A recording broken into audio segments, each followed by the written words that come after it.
Mr. Speaker, I would also like to just take a moment and recognize another anniversary.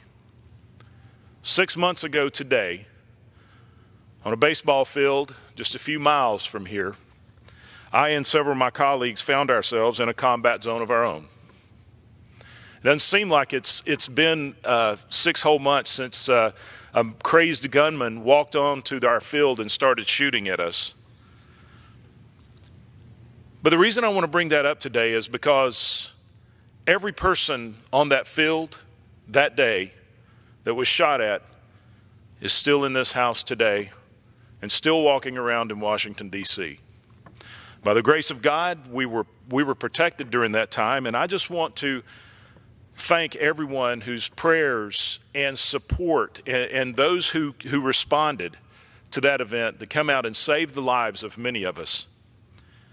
Steve Scalise, the whip that we serve with here, Matt Micah, one of our staff members, Zach Barth, a congressional staffer, and Capitol Police Department agent, Special Agent Crystal Greiner, all were wounded during that battle. But I also, and it really was a battle. But I also want to highlight some of those who did not leave the field that day, who stayed and helped others. People like my good friend from Mississippi, Congressman Trent Kelly, an Army reservist who, when he identified the shooter, did not panic, but he alerted others and then eventually led many to safety behind a concrete building. Representative Mo Brooks, who stayed and he helped apply a tourniquet to Zach Barth, who had been shot in the calf. Brad Winstrop, who's also a colonel in the Army Reserves, a combat doctor who was out on the edge of the field and could have easily ran away but stayed and was one of the first to be able to run out and give aid to Steve Scalise out on the field as he laid near second base. Retired Lieutenant General Jack Bergman. General Bergman was able to actually lead several of our players and staff members to safety inside of the dugout, away from the gunfire. And also for Brian Kelly, civilian staff member on the team who stayed with me throughout the gunfire as we tried to lend aid to Matt Micah, who was laying next to the Capitol Police SUV throughout the entire incident.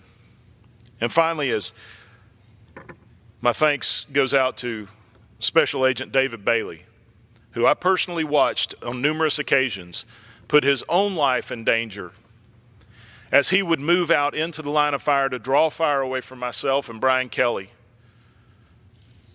because he saw that whenever the shooter was not shooting at the Capitol Police, they were shooting at us, and he would purposely move himself in the line of fire. And again, miraculously protected, as even one of the rounds hit his cell phone, which deflected away from his body. And to the Alexandria Police Department, who came to our aid and eventually took down the shooter. You know, moments like this are surreal to me and to others, and they are important that we go back and we reflect and we remember these moments. Because the only way that we can correct mistakes from our past is if we go back and we relive them and we look at what caused this. And as we stand here today, one of the things that I see that we need in America that we have lost is the idea of civility. We've heard here on the floor today differing opinions regarding policy, ideas of what is good for this country, what is right for this country, and that's part of the strength of this country. That is the freedom that we have, is to bring different ideas. That's the whole idea of this chamber, is to bring different ideas and different policy opinions to the floor and debate. And those that get the majority of ideas, people on their side of the ideas, then we move forward with those. But at some point in the past, we have transitioned beyond just arguing over ideas, and we bring rhetoric that is distasteful. We attack the person, their families. I just believe that we can do a whole lot better in this nation if we once again find the ability to agree to disagree, but respect the rights and the freedom and the liberty of the other person to have their opinion. If we can do that, then we can engage in discourse, and we will lessen the amount of violence that we see that are driven by political rhetoric.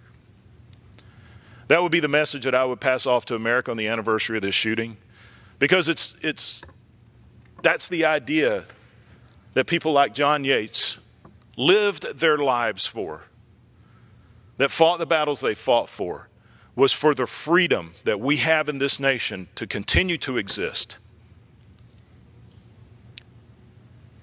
I believe America's greatest days are ahead.